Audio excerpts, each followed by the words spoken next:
মালাত পৰিণত ঠাকুৰপুৰ চিকিৎসালয়।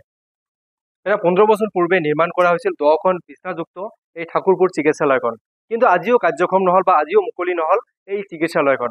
আচলতে ভূত বঙলাত পৰিণত হৈছে। মোৰ সহযোগীয়ে দেখুৱাব, হাবি জংঘলে আৱৰি ধৰিছে এই চিকিৎসালয়খন। আচলতে বিভাগীয় কৰ্তৃপক্ষক বিভিন্ন সময়ত ৰাইজে বা এই অঞ্চলৰ ৰাইজে অৱগত কৰিছিল বা পৰিদৰ্শনো কৰিছিল, বা যি এটা সময়ত বিভাগীয় যি বিটিআৰ বিভাগীয় ইয়াম অৰূপ কুমাৰ দে আহি কিন্তু পৰিদৰ্শন কৰিছিল বা স্থানীয় ৰাইজক প্ৰতিশ্ৰুতি দিছিল যে পুনৰ কাৰ্যক্ষম কৰা হ'ব এই চিকিৎসালয়খন। কিন্তু আচলতে আজিও কিন্তু এই চিকিৎসালয়খন কিন্তু কাৰ্যক্ষম নহল। আৰু মোৰ সৈতে স্থানীয় ৰাইজ আছে, মই প্ৰথমতে জানিবলৈ যত্ন কৰিম।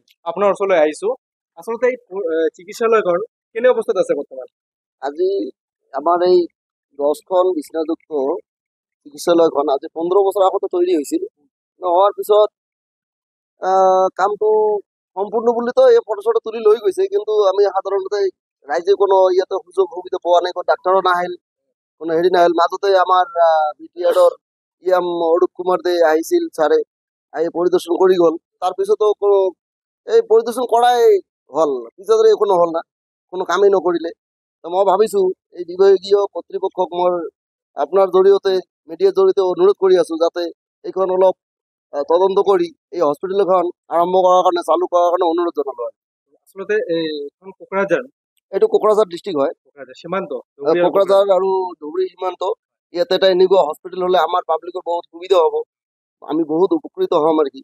সেইকাৰণে আমি ৰাইজে বহুত মানে আশা কৰি আছোঁ যে এই হস্পিটেলটো যাতে চালু হয়, এই চিকিৎসালয়খন চালু হয়। সেইকাৰণে আমি আমাৰ চৰকাৰৰ ওচৰত আমি অনুৰোধ কৰিলোঁ যাতে এই হস্পিটেলখন মানে অনতি পলমে চালু কৰি দিয়ে।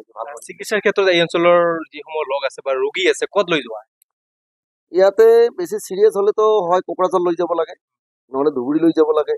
আমাৰ গোসাইগাঁও মহকুমাত এটা হস্পিটেল আছে, এইটো ইমান বেছি ডাঙৰ ডক্টৰ নাই, সেইকাৰণে কোকৰাঝাৰ ধুবুৰী যাব লগাই হয়। কিন্তু প্ৰাথমিক যি চিকিৎসাৰ কাৰণে যি স্থাপন কৰা হৈছিল এই চিকিৎসালয়খন, কিন্তু আজিও কাৰ্যক্ষম নহল, কি ক'ব?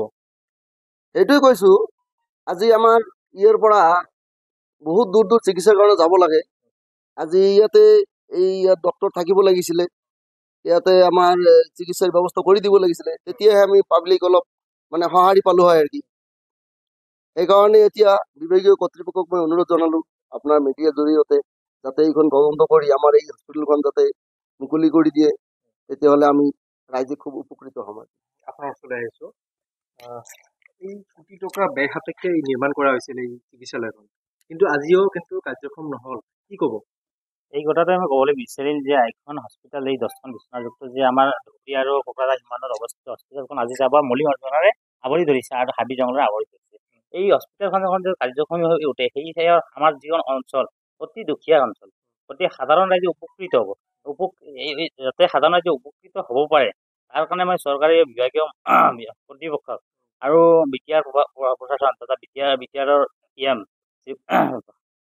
অৰূপ কুমাৰ দে আৰু CM প্ৰমোদ বড়ো, অসমৰ স্বাস্থ্যমন্ত্ৰী অশোক সিংহাল ডাঙৰীয়া আৰু অসমৰ মুখ্যমন্ত্ৰীক মই কাতৰ অনুৰোধ কৰিছোঁ, অনতি পলমে যাতে এখন হস্পিটেল কাৰ্যক্ষম কৰি তুলি সাধাৰণ ৰাইজক উপকৃত কৰে, এয়া মোৰ কাতৰ আহ্বান।